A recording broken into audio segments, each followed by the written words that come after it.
کوي ګرانو ملګرو، امید لرم روغ جوړ وئ. د فتح پور په سیمه کې د شاه سید پیاله هوټل کې موجود یم چې دلته راسره یو زلمی ناست دی. دا زلمی چې دی د په اصل کې د دې سیمې دی، خو دوی کراچۍ ته کډه وړې وه. د بچپن نه ده په کراچۍ کې ژوند کوو، نه هلته د منشیت شروع کړو. منشیت چې د شروع کړو دی چې هلته کله خراب شو، نو د دوی کور والا داسې دغه وکړه، اراده وکړه چې موږ به سوات ته لاړ شو، هلته به دی ټیک شي. دوی سوات ته رالو، خو په سوات کې هم دی صحیح نه شو او خپل هغه عادتونه یې پکې هغه شان موجود دي چې کور والا د ده پسې ګرځي، اکثر په 1 بجه 2 بجې باندې د ده پسې راشي. دغه خوا کې زما سره کشر ورور هم ناست دی، ده ته مینت کوي، مور ورته جاړي، خو دی کور ته نه ځي، دغه ګندزونو کې پروت دي.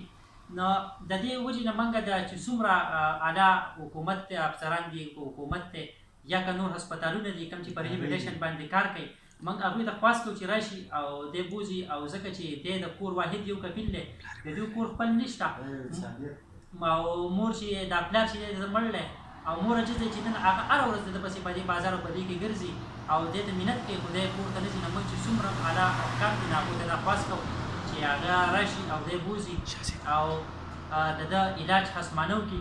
زه درته یو نمبر هم پیش کوم چې دی زیات د دې کسانو سره په دې ځای کې موجود دي چې د دې هوټل والا چې کوم نمبر دی 0346 1491 په دې نمبر باندې د ده سره تاسو رابطه هم کولی شئ، ځکه چې زیات د ده سره یې دی وله ژر ډوډۍ ورکوي.